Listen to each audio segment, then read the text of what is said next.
Everyone, you are watching Hindi medium YouTube channel. आज के इस वीडियो में हम डिस्कस करेंगे अरस्तू के संपत्ति संबंधित विचार। यानी कि अरस्तू ने अपनी बुक पॉलिटिक्स में प्रॉपर्टी से रिलेटेड अपने क्या थॉट्स रखे हैं और क्या विचार रखे हैं संपत्ति के बारे में, कि पारिवारिक संपत्ति या व्यक्तिगत संपत्ति रखना ठीक है या गलत है। तो अगर आपको इस वीडियो का PDF चाहिए तो वो आप इस टेलीग्राम लिंक से जाकर डाउनलोड कर सकते हैं। ये लिंक मैं डिस्क्रिप्शन बॉक्स में डाल दूँगा। तो आज का वीडियो शुरू करने से पहले जनरली मैं वीडियो के आखिर में क्वेश्चन देता हूँ, लेकिन आज ये क्वेश्चन आपको स्टार्टिंग में दिया जा रहा है। वो क्वेश्चन है, अरस्तू और गांधीवादी विचारों की तुलना करें। यानी कि अरस्तू और गांधी जी के विचारों में क्या समानताएं थी, क्या असमानताएं थी, उसके बारे में चर्चा करनी है, उनकी तुलना करनी है। अगर आपको ये क्वेश्चन आता है और इसको अटेम्प्ट कर सकते हैं तो बहुत अच्छी बात है, वरना अगर आपको इसे अटेम्प्ट करने में थोड़ी दिक्कत होती है तो आज का वीडियो में हम इस क्वेश्चन से रिलेटेड यानी कि गांधी जी और अरस्तू के विचारों से संबंधित विचारों पर बात करेंगे।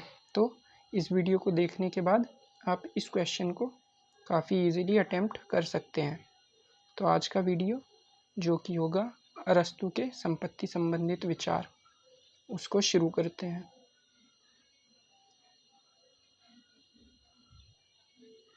तो संपत्ति संबंधित विचार देखते हैं अरस्तू के। एक सेकंड, यस, संपत्ति संबंधित विचार। तो अरस्तू ने अपनी पॉलिटिक्स में कहा है कि कोई भी परिवार बिना संपत्ति के अपने जीवन को व्यवस्थित तथा आनंदपूर्वक व्यतीत नहीं कर सकता। इसका मतलब है कि अरस्तू का ऐसा मानना है कि परिवार को खुशहाली से अपना जीवन व्यतीत करने के लिए संपत्ति का होना आवश्यक है।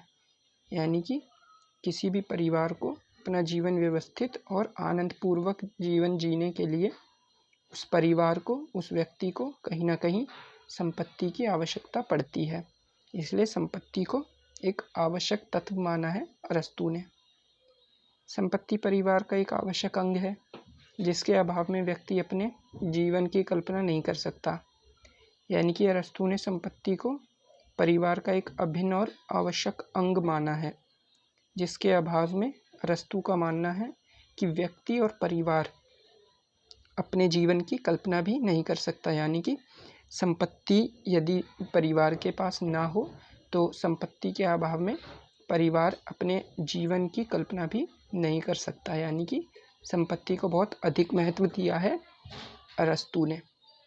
अब अरस्तू ने देख लेते हैं कि संपत्ति को कितने भागों में विभाजित किया है। तो अरस्तू ने अपनी संपत्ति को 2 भागों में विभाजित किया है। पहली निर्जीव संपत्ति, दूसरी सजीव संपत्ति। निर्जीव संपत्ति में जैसे कि धन, मकान, खेत खलियान या भूमि, इस तरह की जितनी भी चीज़ें हैं जिनमें जीवन पाया नहीं जाता, उस तरह की सभी चीज़ों को निर्जीव संपत्ति के रूप में वर्गीकृत किया है। वहीं सजीव संपत्ति में दास, सेवक, पशु, पक्षी, इस तरह की चीज़ें जिनके अंदर जीवन पाया जाता है, उसको अरस्तू ने सजीव संपत्ति कहा है। जैसे कि पिछले वीडियो में हमने देखा ही था कि अरस्तू ने अपने जो दास थे, यानी कि दास को एक आवश्यक संपत्ति माना था। यानी कि दास जो है वो परिवार के लिए क्या है, एक संपत्ति जैसा है। यानी कि परिवार उस संपत्ति को अपने रोज़मर्रा के कार्य में इस्तेमाल कर सकता है। यानी कि दास को एक आवश्यक संपत्ति के रूप में वर्गीकृत किया है अरस्तू ने। आगे देखते हैं अरस्तू का मध्य मार्ग। देखते हैं अरस्तू का मध्य मार्ग क्या था। यानी कि संपत्ति के संबंध में अरस्तू ने अपने मध्य मार्ग का विचार रखा है। यानी कि अरस्तू ने कहीं ना कहीं संपत्ति को तो बढ़ावा दिया है। यानी कि संपत्ति रखने के लिए अरस्तू ने लोगों को मतलब आप कह सकते हैं कि संपत्ति रखना एक तरह से उचित माना गया है अरस्तू के अनुसार।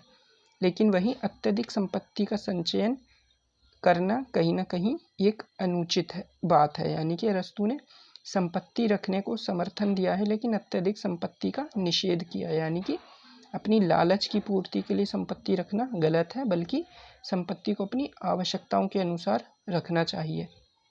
तो अरस्तु ने संपत्ति, परिवार तथा संविधान संबंधी सभी क्षेत्रों में उग्र मार्ग न अपनाते हुए मध्य मार्ग को अधिक महत्व दिया है। यानी कि संपत्ति के संबंध में, परिवार के संबंध में और संविधान संबंधी यानी कि नियम शासन व्यवस्था के संबंध में अरस्तु ज़्यादा उग्र मार्ग ना अपनाते हुए, ज़्यादा रेडिकल मार्ग ना लेते हुए एक मिड वे यानी कि मध्य मार्गी का रूप अख्तियार किया है अरस्तु ने। यानी कि मध्य मार्ग के रूप में अरस्तु ने अपने विचारों को प्रकट किया है।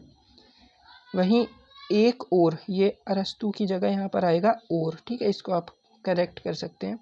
एक और अरस्तु व्यक्तिगत संपत्ति का समर्थन करता है। यानी कि व्यक्तिगत संपत्ति यानी कि कोई भी व्यक्ति अपने पास संपत्ति रख सकता है, इसका अरस्तु ने समर्थन किया है। लेकिन दूसरी ओर अत्यधिक संपत्ति का संचयन का विरोध भी किया है। जैसा मैंने बताया था कि अरस्तु ने संपत्ति रखने को तो महत्व दिया है, यानी कि संपत्ति को रखा जा सकता है, संपत्ति अपने पास आवश्यकता के अनुसार इस्तेमाल की जा सकती है, लेकिन अत्यधिक संपत्ति का संचयन करना यानी कि कहीं ना कहीं अपने लालच की पूर्ति करना एक गलत बात अरस्तु के अनुसार है और उसको अनुचित माना है। यानी कि अत्यधिक संपत्ति का संचयन का विरोध किया है अरस्तु ने। अरस्तु संपत्ति को कुछ सीमाओं के अंतर्गत रखना चाहता है, यानी कि कुछ रेस्ट्रिक्शन के अंदर संपत्ति को रखने का अधिकार अरस्तु ने दिया है। यानी कि संपत्ति तो रख सकते हैं, लेकिन ऐसा ना हो कि संपत्ति के बदले में लोग लालची बनना शुरू कर दें और संपत्ति को इतना अधिक महत्व देने लगें कि उसके चलते बाकी दूसरी समस्याएं खड़ी हो जाएं। यानी कि संपत्ति जो है उसको आवश्यकता के अनुसार रखना कोई गलत नहीं है, लेकिन आवश्यकता से अधिक यानी कि अपने लालच की पूर्ति करने के लिए संपत्ति को रखना एक गलत धारणा है। तो संपत्ति एक साधन है जो व्यक्ति की मूलभूत आवश्यकताओं की पूर्ति करता है, अतः उसका उत्पादन उसी सीमित मात्रा में होना चाहिए जितनी व्यक्ति की आवश्यकता है, अर्थात उसका संग्रह आवश्यकताओं की पूर्ति के लिए करना चाहिए, ना कि अपने लालच की पूर्ति के लिए। यानी कि अरस्तु ने कहा है जो संपत्ति है वो क्या है, एक साधन है। ठीक है, साधन क्या होता है, जिसके थ्रू, जिसकी हेल्प से, जिसकी सहायता से आप साध्य को प्राप्त करते हैं, यानी कि अपने लक्ष्य को प्राप्त करते हैं। क्योंकि संपत्ति एक साधन है, साध्य नहीं है, या इसलिए जो संपत्ति है उसकी आवश्यकता अनुसार ही उसको रखना चाहिए, इतनी आवश्यकता में ताकि उसके थ्रू कोई भी व्यक्ति अपने साध्य को यानी कि गोल को, लक्ष्य को अचीव कर सके। तो इस प्रकार संपत्ति क्या है, एक साधन है, इसलिए उसको आवश्यकता अनुसार ही रखना चाहिए। अब यहाँ पर देख सकते हैं कि ये जो अभी तक विचार हमने बताए वो कहीं ना कहीं गांधी जी के विचारों से भी मिलते जुलते हैं। क्यों गांधी जी के विचारों से मिलते हैं? क्योंकि अगर आपने गांधी जी की एक फेमस स्टेटमेंट है उसको पढ़ा होगा तो उसमें गांधी जी ने कहा था कि जो हमारी अर्थ है, पृथ्वी है, ठीक है, हमारी धरती पर सभी लोगों की आवश्यकताओं की पूर्ति के लिए पर्याप्त संसाधन है। ठीक है, पर्याप्त संसाधन है, लेकिन किसी व्यक्ति की लालच की पूर्ति के लिए ऐसी कई पृथ्वियाँ भी कम पड़ जाएंगी। यानी कि गांधी जी ने भी कहीं ना कहीं लालच की पूर्ति के लिए संपत्ति के संचयन का विरोध किया है। यानी कि गांधी जी का मानना है कि संपत्ति रखना आवश्यक है और संपत्ति को रखा जा सकता है अपने पास, लेकिन उसका यदि लालच के रूप में प्रयोग किया जाए, अपनी लालच की पूर्ति के लिए प्रयोग किया जाए तो ऐसी कई पृथ्वियाँ भी कम पड़ जाएंगी। यानी कि गांधी जी ने भी कहीं ना कहीं व्यक्तिगत संपत्ति पर बल दिया है, लेकिन अत्यधिक संपत्ति का निषेध किया है। इसी प्रकार अरस्तु ने भी अत्यधिक संपत्ति का निषेध किया है, लेकिन संपत्ति को एक आवश्यक तत्व माना है। इसलिए हम कह सकते हैं कि अरस्तु और जो गांधी जी हैं उनके विचार आपस में मेल खाते हैं, समानता रखते हैं संपत्ति के संदर्भ में। तो जो हमने पहला क्वेश्चन दिया था उससे रिलेटेड आपको यहाँ पर आप उस क्वेश्चन में इससे रिलेटेड पॉइंट उस क्वेश्चन के आंसर में आप ऐड कर सकते हैं। ठीक है, तो आगे देखते हैं। यहाँ पर लिखा हुआ है कि इस प्रकार कहा जा सकता है कि गांधी जी के संपत्ति संबंधित विचार कहीं ना कहीं अरस्तू से भी प्रभावित हैं। ठीक है, जैसे कि अभी हमने बताया कि दोनों ही अत्यधिक संपत्ति के संचयन का विरोध करते हैं। संपत्ति के पीछे पागलों की भांति भागना किसी भी समाज के पतन का कारण हो सकता है। यानी कि अरस्तू का मानना है कि यदि संपत्ति की लालसा और संपत्ति के लालच में उसके पीछे पागलों की तरह भागने लग जाए, यानी कि उसकी संपत्ति को अर्जित करने के लिए लालची होकर उसके पीछे भागने लगें, तो कहीं ना कहीं वो किसी भी समाज के पतन का कारण बन सकता है। यानी कि संपत्ति एक ऐसा संसाधन है जिसके लिए समाज का पतन भी हो सकता है। तो संपत्ति कोई साध्य नहीं है, जैसे कि मैंने बताया था, संपत्ति क्या एक साधन है। साधन क्या होता है? जो कि साध्य की प्राप्ति में सहायक होता है। तो संपत्ति क्योंकि एक साध्य नहीं है अपितु साधन है, अतः संपत्ति का प्रयोग आवश्यकता के अनुरूप ही करना चाहिए। यानी कि जो संपत्ति है उसका प्रयोग अपनी आवश्यकताओं और ज़रूरतों के अनुसार ही करना चाहिए, ना कि लालच की पूर्ति के लिए। अब देखते हैं अरस्तू ने संपत्ति की 2 विशेषताएं बताई हैं, तो वो कौन सी 2 विशेषताएं हैं उनको भी देख लेते हैं। तो पहली विशेषता जो अरस्तू ने बताई है वो है समाज में उसकी प्रतिष्ठा स्थापित हो, अर्थात नागरिकों की दृष्टि में वो स्वीकृति प्राप्त कर चुकी हो। यानी कि ये क्या है? संपत्ति की विशेषता। इसको मैं एग्जाम्पल के थ्रू समझाता हूँ। एक सेकंड, इसको थोड़ा रब कर लेते हैं पहले। ठीक है, तो अरस्तू ने जो यहाँ पर बताया है कि जो समाज में उसकी प्रतिष्ठा है, ठीक है, समाज में संपत्ति की जो प्रतिष्ठा स्थापित हो, अर्थात नागरिकों की दृष्टि में वे स्वीकृति प्राप्त कर चुकी हो। तो इसको समझते हैं एक एग्जाम्पल के थ्रू। सपोज ये कोई लैंड है, यानी कि कोई भूमि का टुकड़ा है जो कि बंजर भूमि है, लेकिन कोई व्यक्ति आता है, ठीक है, इस व्यक्ति ने क्या किया, इस भूमि के ऊपर अपने श्रम की सहायता से, अपनी मेहनत से इस भूमि को क्या कर दिया, इसको उपजाऊ बना दिया, इसको फर्टाइल कर दिया, जिससे अब इसमें आसानी से कृषि का उत्पादन किया जा सकता है। तो कहीं ना कहीं ये जो भूमि थी, पहले भूमि का टुकड़ा था, वो पहले एक संपत्ति नहीं थी, लेकिन इस व्यक्ति के श्रम द्वारा उसको क्या बना दिया गया, एक संपत्ति के रूप में परिवर्तित कर दिया गया। तो इस प्रकार से ये जो संपत्ति है, भूमि का टुकड़ा था पहले, अब ये संपत्ति नागरिकों की दृष्टि में क्या हो गई, इसको स्वीकृति प्राप्त हो गई। ठीक है, स्वीकृति मतलब कि नागरिक अब इसको as a property, as a संपत्ति के रूप में देखते हैं, इसलिए इसकी एक वैल्यू हो गई है समाज में। इसलिए जो अरस्तू ने पहली विशेषता बताई है कि नागरिकों की दृष्टि में वे स्वीकृति प्राप्त कर चुकी हो, तो ये क्या है, संपत्ति की एक विशेषता है।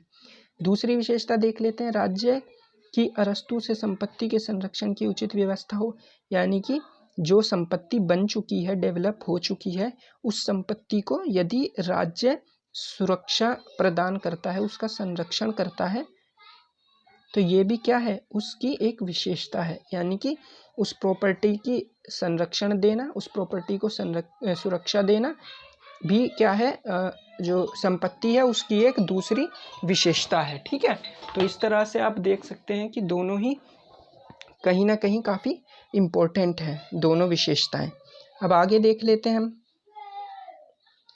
संपत्ति का उपार्जन। तो संपत्ति को कितनी तरह से अर्जित किया जा सकता है। ठीक है, तो अरस्तू के अनुसार संपत्ति के उपार्जन के 2 ढंग हैं। यानी कि संपत्ति को कितनी तरह से अपने पास अर्जित किया जा सकता है, उसको मतलब उसको आप जो है कि उसको किस तरह से अपने पास अर्जित कर सकते हैं। इस संदर्भ में अरस्तू ने 2 प्रकार बताए हैं, यानी कि संपत्ति को 2 प्रकार से उसका उपार्जन या अर्जित की जा सकती है। तो पहला तरीका है वो है प्राकृतिक अथवा मानवीय ढंग, यानी कि प्राकृतिक तरीके से संपत्ति का उपार्जन करना। इसमें क्या है, इस प्रकार की संपत्ति उपार्जन में प्रकृति की सहायता से मनुष्य अपने परिश्रम द्वारा संपत्ति का अर्जन करता है। भूमि में अनाज का उत्पादन कर तथा पशुओं को चराकर भूमि अर्जित की जाती है। ये बिल्कुल वही चीज़ है जो अभी मैंने आपको बताई थी कि कोई ये भूमि का टुकड़ा था, इसको एक व्यक्ति ने अपनी मेहनत से, अपने श्रम द्वारा इसको क्या कर दिया, उपजाऊ बना दिया। ठीक है, तो उपजाऊ बनाने के बाद अब क्योंकि इस व्यक्ति ने इस भूमि के टुकड़े पर अपनी मेहनत की है, अपना श्रम लगाया है, तो इस भूमि के टुकड़े को उसने संपत्ति के रूप में परिवर्तित किया। तो अब इस संपत्ति के ऊपर सारा अधिकार इस व्यक्ति का होना चाहिए। तो इस प्रकार से जो भी व्यक्ति संपत्ति को अर्जित करता है वो क्या कहलाता है? प्राकृतिक अथवा मानवीय तरीका कहलाता है किसी भी संपत्ति को अर्जित करने का। तो ये था पहला ढंग, ठीक है, यानी कि पहला तरीका। आगे इसमें क्या कहा गया है कि संपत्ति का यह उत्पादन जीवन के साथ साथ चलता रहता है। मनुष्य के जीवन में यह अत्यंत महत्वपूर्ण है क्योंकि प्राचीन काल से ही मनुष्य इसका उत्पादन करता आ रहा है। तो क्योंकि ये संपत्ति का उत्पादन जीवन के साथ चलता रहता है, क्योंकि अब जब व्यक्ति ने उस संपत्ति को अर्जित कर लिया है तो वे इस संपत्ति पर क्या कर सकेगा? इस पर वे अब कृषि का उत्पादन कर सकेगा, कृषि कर सकेगा, जिससे वे अपनी आवश्यकताओं की पूर्ति कर पाएगा। और ये उत्पादन तब तक चलता रहेगा जब तक ये व्यक्ति जीवित रहेगा, यानी कि जीवन के साथ साथ ये कहीं ना कहीं उसके साथ चलता रहेगा। तो आगे देख लेते हैं। ये दूसरा तरीका है, यानी कि दानवीय या प्राकृतिक तरीका। जैसे नाम से ही पता चल रहा है, दानवीय यानी कि कोई गलत तरीके से संपत्ति अर्जित करने के बारे में इसमें बताया जाएगा। तो संपत्ति का अर्जन का यह तरीका अप्राकृतिक है क्योंकि मनुष्य लालच की सहायता से संपत्ति ग्रहण करता है, क्योंकि इसमें मनुष्य जो है वो लालच की सहायता से या बल की सहायता से संपत्ति को अर्जित करता है। वही वाला एग्जाम्पल दोबारा लेते हैं। ये भूमि का टुकड़ा था, लैंड था, इस पर इस व्यक्ति ने अपनी मेहनत से इसको संपत्ति में परिवर्तित किया, इसको उपजाऊ बनाया। लेकिन यहीं पर एक और व्यक्ति था जो कि ये सब देख रहा था। अब इस व्यक्ति ने क्या किया?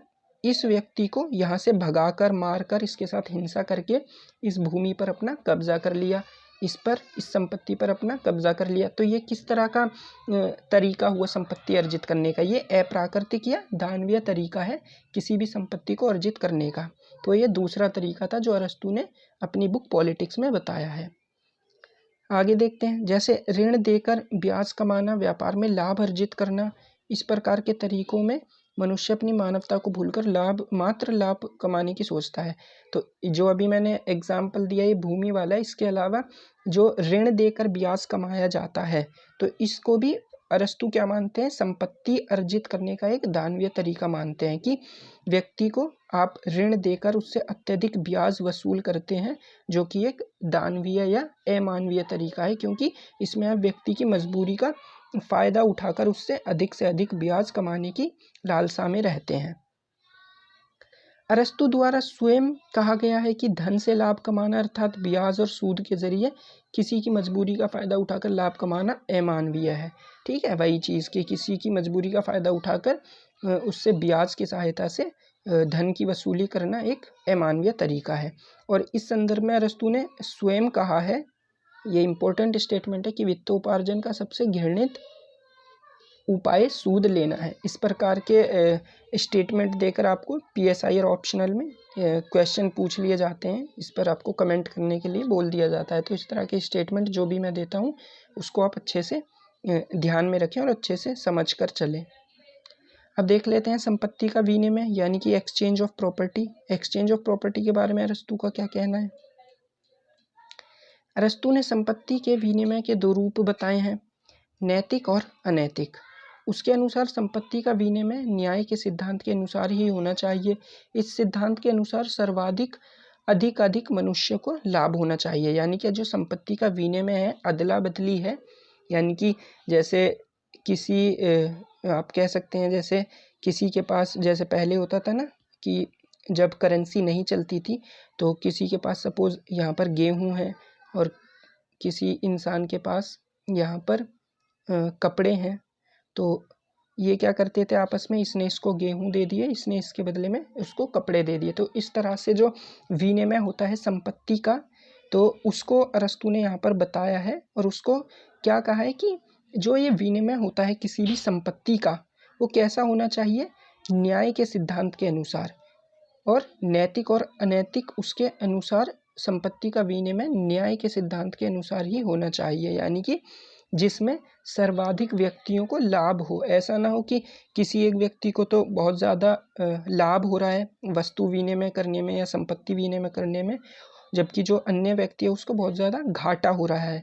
इस तरह का मतलब इस तरह की चीज़ नहीं होनी चाहिए। दोनों को बराबर का जो है उसमें प्रॉफिट होना चाहिए। ऐसा ना हो कि सपोज़ कोई एक व्यक्ति अपने सोने चांदी की चीज़ें किसी दूसरे व्यक्ति को दे रहा है और वो बदले में उसको क्या दे रहा है, मात्र कोई भी आप समझ लीजिए कि कोई चावल या गेहूँ इस तरह से दे दिए, तो ये कहीं ना कहीं असंतुलित व्यापार या असंतुलित विनिमय होगा। जो व्यक्ति आपस में विनिमय करते हैं उनकी वस्तुओं का या संपत्ति का जो मूल्य है वो लगभग संतुलित होना चाहिए। इसी संदर्भ में जो अरस्तू के अनुसार जो विनिमय है वो न्याय के सिद्धांत के आधार पर ही होना चाहिए। ठीक है, आगे देखते हैं। अर्थात वस्तुओं का आदान प्रदान समान मूल्यों के आधार पर होना चाहिए, जैसा भी मैंने बताया।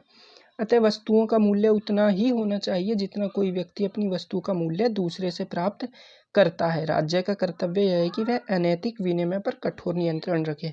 तो वही चीज़ है, यानी कि जो एक व्यक्ति अपनी वस्तु का विनिमय कर रहा है और उसके बदले में जो उसे दूसरी वस्तु प्राप्त हो रही है, उन दोनों का मूल्य लगभग लगभग समान होना चाहिए। और यदि इस प्रकार से विनिमय नहीं होता, यानी कि अनैतिक तरह से, गलत तरह से विनिमय होता है, तो उस पर नियंत्रण रखना किसकी जिम्मेदारी है? वो स्टेट यानी राज्य की जिम्मेदारी बनती है। आगे देखते हैं। अब संपत्ति के वितरण को देख लेते हैं। अरस्तू ने संपत्ति के 3 प्रकार बताए हैं, यानी कि संपत्ति के वितरण के 3 प्रकार हैं। पहला सार्वजनिक अधिकार और सार्वजनिक प्रयोग, यानी कि ऐसी संपत्ति जिस पर सभी लोगों का अधिकार हो और सभी लोग उसका प्रयोग भी करें। दूसरा वितरण बताया है सार्वजनिक अधिकार और व्यक्तिगत प्रयोग, यानी कि संपत्ति तो यानी सार्वजनिक अधिकार, यानी कि संपत्ति तो किसी एक व्यक्ति की हो, व्यक्तिगत प्रयोग ये यहाँ पर कहा गया है कि सार्वजनिक अधिकार और व्यक्तिगत प्रयोग, यानी कि संपत्ति तो पूरे समाज की हो, यानी सार्वजनिक अधिकार हो संपत्ति पर, लेकिन जो उसका प्रयोग कर रहा है वो कोई एक ही व्यक्ति कर रहा है। ये दूसरा वितरण का प्रकार बताया है अरस्तू ने संपत्ति का। वहीं जो तीसरा प्रकार है उसमें कहा गया है कि व्यक्तिगत अधिकार और सार्वजनिक प्रयोग, यानी कि संपत्ति पर किसी एक व्यक्ति का अधिकार है लेकिन उसका प्रयोग पूरा समाज करता है। तो इस प्रकार 3 तरीके या 3 वितरण के तरीके अरस्तू ने बताए हैं। तो अब देख लेते हैं इनमें क्या कमियां हैं और अरस्तू ने कौन से प्रकार को, इन तीनों प्रकारों में से कौन से वितरण के प्रकार को सबसे उचित माना है। तो देखिए, दूसरे प्रकार की जो संपत्ति के वितरण को तो कोई भी व्यक्ति निषेध करेगा। क्यों? क्योंकि देखिए क्या कहा गया है, सार्वजनिक अधिकार और व्यक्तिगत प्रयोग, यानी कि आप ऑब्वियस सी बात है, ये सपोज ये कोई प्रॉपर्टी है या सपोज ये कोई पार्क है, एग्जाम्पल के थ्रू है ना, ये कोई पार्क है, गवर्नमेंट की तरफ से इसको डेवलप किया गया है। अब क्योंकि गवर्नमेंट की तरफ से इसको डेवलप किया गया है तो समाज में जितने भी लोग हैं उनका, सभी का इस पार्क के ऊपर समान अधिकार होगा। ठीक है, लेकिन क्या होता है, कोई एक व्यक्ति है जो कि कहता है इस पार्क पर मेरा ही अधिकार है और इसका प्रयोग सिर्फ मैं ही करूँगा। तो ये कहीं ना कहीं अपने आप में ही एक अनुचित सी बात है। तो ये कोई भी इसको कह सकता है कि ये गलत तरीका है और इसको कोई भी उचित नहीं ठहराएगा। तो इसीलिए अरस्तू ने जो दूसरा प्रकार है संपत्ति के वितरण का, इसको गलत ठहराया है, क्योंकि दूसरे प्रकार के संपत्ति के वितरण को कोई भी व्यक्ति निषेध करेगा। ऑब्वियस सी बात है, जैसे अभी मैंने एग्जाम्पल दिया आपको कि जब सभी का अधिकार है प्रॉपर्टी पर तो उसका कोई एक व्यक्ति कैसे उपयोग कर सकता है। ठीक है, तो अरस्तू ने भी इसका निषेध किया है। इसके अतिरिक्त अरस्तू द्वारा पहले प्रकार का भी निषेध किया गया है, यानी कि जो सार्वजनिक अधिकार है और सार्वजनिक प्रयोग है संपत्ति पर, उसका भी अरस्तू ने निषेध किया है, यानी कि उसको भी गलत ठहराया है। ऐसा क्यों? क्योंकि अरस्तू का ऐसा मानना है कि जिस वस्तु पर सभी का एक समान अधिकार होता है वो वस्तु वास्तव में किसी की भी नहीं हो पाती, अंततः उसकी कद्र नहीं रहती। बहुत ज़्यादा रिलेटेबल पॉइंट है, जैसे कि आप देख ही सकते हैं कि जो गवर्नमेंट के थ्रू जो भी आप कह सकते हैं कि जैसे कि पार्क का ही एग्जांपल ले लीजिए। जैसे पार्क में कई तरह के झूले लगाए जाते हैं या एक्सरसाइज करने के लिए अलग अलग जो मशीनें लगाई जाती हैं, तो उस पर सभी का अधिकार है और सभी उसका प्रयोग करते हैं, लेकिन कहीं ना कहीं उसकी देखभाल के लिए कोई नहीं आता। आपने देखा ही होगा कि जो गवर्नमेंट की तरफ से जो भी फैसिलिटी दी जाती है वो काफ़ी ज़्यादा उनका मिसयूज़ किया जाता है, उसको उस प्रकार से उनका ध्यान नहीं रखा जाता। क्यों? क्योंकि सभी व्यक्ति सोचते हैं ये सभी के लिए है और सभी का इस पर अधिकार है और सभी का ये कर्तव्य बनता है कि वे इसकी सुरक्षा भी करें। लेकिन वास्तव में होता क्या है, ऐसी संपत्ति पर कोई भी व्यक्ति उसकी सुरक्षा नहीं करता, बल्कि उसका काफ़ी ज़्यादा मिसयूज़ किया जाता है। तो इस प्रकार से अरस्तू ने कहा है कि जो संपत्ति सभी लोगों की होती है वो कहीं न कहीं उस पर किसी का भी अधिकार नहीं हो पाता। यानी कि जो संपत्ति सभी व्यक्ति के लिए है और सभी का उस पर एक समान अधिकार है, वो वस्तु वास्तव में किसी की भी नहीं हो पाती और अंततः उसकी कद्र नहीं रहती। यानी कि उसको उसकी कद्र नहीं की जाती और वह वस्तु किसी की भी नहीं हो पाती। तो इस प्रकार से पहले प्रकार के वितरण का भी अरस्तू ने खंडन किया है। अब देखते हैं आगे। अरस्तू ने संपत्ति के तीसरे विभाजन को व्यवहारिक और लाभदायक बताया है, यानी कि व्यक्तिगत संपत्ति और सार्वजनिक प्रयोग। इसको अरस्तू ने क्या कहा है कि ये सही तरीका है और ये संपत्ति के वितरण का सबसे लाभदायक और व्यवहारिक तरीका है। व्यक्तिगत स्वामित्व संपत्ति के उत्पादन को बढ़ाएगा। अरस्तू ने कहा है कि सपोज ये कोई एक संपत्ति है, इस पर किसी एक व्यक्ति का अधिकार है, लेकिन इसने क्या कर रखा है कि अधिकार तो इसका है, ये इसकी देखभाल भी करेगा, लेकिन इसका प्रयोग सभी लोग कर सकते हैं, समाज के सभी लोग इस संपत्ति का प्रयोग कर सकते हैं। तो इस प्रकार के संपत्ति के वितरण को अरस्तू ने उचित ठहराया है। ठीक है, तो क्योंकि व्यक्तिगत स्वामित्व संपत्ति के उत्पादन को बढ़ाएगा। इससे क्या होगा, जो एक व्यक्ति होगा वो संपत्ति की अच्छी से देखभाल भी कर पाएगा और उसकी रक्षा भी कर पाएगा और उसका उत्पादन भी अच्छे से कर पाएगा। इससे क्या होगा, इससे व्यक्ति के अंदर उदारता, दानशीलता तथा आतिथ्य सत्कार जैसे गुणों का विकास होगा। जब एक व्यक्ति सभी लोगों को अपनी संपत्ति का प्रयोग करने के लिए देगा तो कहीं ना कहीं उस व्यक्ति के अंदर उदारता आएगी, दानशीलता की भावना आएगी, आतिथ्य सत्कार यानी कि लोगों के प्रति एक अच्छा व्यवहार करने की उसमें जो जिज्ञासा है वो बढ़ेगी। तो इससे क्या होगा, समाज में बंधुत्व के विचार जन्म लेंगे और समाज में लोगों के मध्य क्या होगी, नैतिकता का विकास होगा। ठीक है, तो अरस्तू ने संपत्ति संबंधित ये विचार व्यक्तिगत अधिकार और सार्वजनिक प्रयोग और कहीं ना कहीं गांधी जी के ट्रस्टशिप के सिद्धांत का स्मरण कराता है। यानी कि गांधी जी का जो ट्रस्टशिप यानी कि न्यायशीलता का सिद्धांत था वो भी इसी बात पर आधारित था। गांधी जी ने भी कहा था कि संपत्ति पर व्यक्तिगत अधिकार तो होता है, लेकिन उसका जो प्रयोग है वह समाज के सभी व्यक्ति कर सकते हैं। यानी कि जो अरस्तू के विचार हैं कि व्यक्तिगत अधिकार और सार्वजनिक प्रयोग, ये कहीं ना कहीं गांधी जी के न्यायशीलता के सिद्धांत से भी मिलता है और उसकी स्मरण कराता है, जिसमें एक व्यक्ति के पास संपूर्ण संपत्ति का स्वामित्व होते हुए भी वह उसका पूर्णतः प्रयोग नहीं कर सकता। गांधी जी का मानना था कि किसी एक व्यक्ति की जो संपत्ति है वह उसका पूर्णतः प्रयोग नहीं कर सकता, बल्कि समाज के सभी लोगों का उस पर समान अधिकार होता है और उसका प्रयोग कर सकते हैं। तो इस प्रकार से भी आप उस क्वेश्चन में जो मैंने आपको शुरुआत में क्वेश्चन दिया था उसको आप हैंडल कर सकते हैं और इसमें ये वाला पॉइंट भी दे सकते हैं कि अरस्तू और गांधी जी के संपत्ति संबंधित विचार में न्यायशीलता का सिद्धांत जो गांधी जी द्वारा दिया गया वो भी काफ़ी कुछ अरस्तू से मिलता जुलता है। ठीक है, तो उस क्वेश्चन को अब आप आसानी से अटेम्प्ट कर सकते हैं। अब देख लेते हैं अरस्तू के आलोचक उसके ऊपर तंज कसते हुए कहते हैं, यानी कि अरस्तू ने जो ये संपत्ति के वितरण की व्यवस्था की है इस पर उसके जो आलोचक हैं उन्होंने उसकी आलोचना की है और तंज कसते हुए कहा है कि प्लेटो के साम्यवाद और आदर्शवाद का आलोचक यथार्थवादी अरस्तू, यानी कि अरस्तू जो कि प्लेटो के साम्यवाद और आदर्शवाद का आलोचक था कि जो प्लेटो है वो बहुत ज़्यादा आदर्शी बात करते हैं, तो जो यथार्थवादी अरस्तू है जो कि हर चीज़ को रियलिस्टिक अप्रोच से देखते हैं, वास्तविक अप्रोच से देखते हैं, व्यवहारिक अप्रोच से देखते हैं, तो वो अरस्तू भूल गया है कि वह आदर्श मार्ग पर चल रहा है, क्योंकि संपत्ति पर व्यक्तिगत अधिकार और सार्वजनिक प्रयोग लगभग अव्यावहारिक है। तो मैं यहाँ समझाता हूँ कि क्या कहना चाह रहे हैं उसके आलोचक। उनके आलोचक का मानना है कि वास्तव में जो अरस्तू बात कर रहे हैं कि किसी एक व्यक्ति की संपत्ति पर सभी लोगों का अधिकार हो, ठीक है, सभी लोगों का, तो ये वास्तव में अव्यावहारिक है, यानी कि प्रैक्टिकलिटी में ऐसा देखने को नहीं मिलता, क्योंकि आज के समाज में कोई भी व्यक्ति इतना उदार या दयालु नहीं होता कि वह अपनी संपत्ति को सभी लोगों को उसका प्रयोग करने की इजाज़त दे। तो इस तरह से जो अरस्तु हैं वो कहीं ना कहीं प्लेटो की तरह ही अपने आदर्शवादी विचारों पर चलने लगे हैं। तो एक और तो अरस्तु अपने आप को यथार्थवादी कहते हैं, प्रैक्टिकलिटी पर भरोसा और विश्वास करने वाले कहते हैं, लेकिन वही अरस्तु कहीं ना कहीं अब आदर्शवाद पर चलने लगे हैं और प्लेटो से प्रभावित हो रहे हैं। इस प्रकार अरस्तु के संपत्ति के वितरण की आलोचना उसके आलोचकों द्वारा की गई है कि अरस्तु जो है वो खुद भी प्लेटो की भांति अव्यावहारिक होता जा रहा है। इस प्रकार अरस्तु अपने संपत्ति संबंधित विचारों में स्वयं ही उलझ गया है। एक ओर तो वह आदर्शवाद को नकार देता है क्योंकि उसने प्लेटो के आदर्शवाद की आलोचना की है, तो वहीं अपने विचार में अव्यावहारिक और आदर्शवादी विचारों को भी अपना लेता है।